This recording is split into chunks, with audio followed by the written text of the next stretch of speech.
Mi accompagnò sotto casa. Scesi dalla moto e gli restituì il casco. Lo guardai con aria desolata. Ero triste.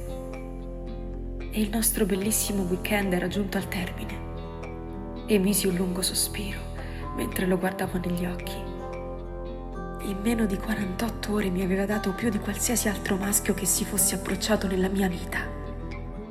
Avrei voluto invitarlo nella mia casa, ma non ebbi il coraggio. Mi sembrava troppo prematuro, senza contare che non avrei retto un rifiuto da parte sua. Grazie per tutto. Grazie a te, tesoro. Mi voltai di schiena, mi avvicinai al portone, estrassi la chiave e la inserì nella toppa. Federico urlò il mio nome. Karen! Karen! Zitto, che c'è? Non urlare! Lo ammonì. Salutami il tuo ragazzo quando lo incontrerai.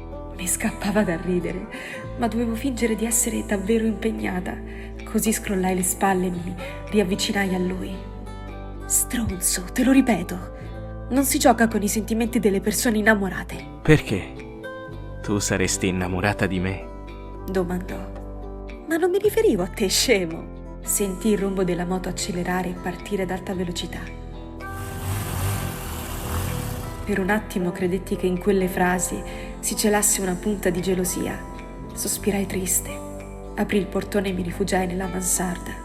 Mi preparai una limonata. Nella mente scorrevano veloci tutte le posizioni che avevo sperimentato con Federico. Era come se le farfalle cominciassero a svolazzare nello stomaco. Così sperimentai in prima persona il significato di quella metafora. E fu una bellissima sensazione. Sorseggiavo a occhi chiusi, rievocando gli ultimi giorni trascorsi con Federico.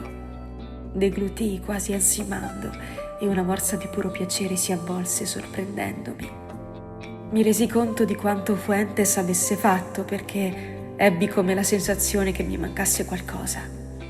All'improvviso mi ricordai che dovevo chiamare Patti. Composi il numero e mi rispose quasi subito.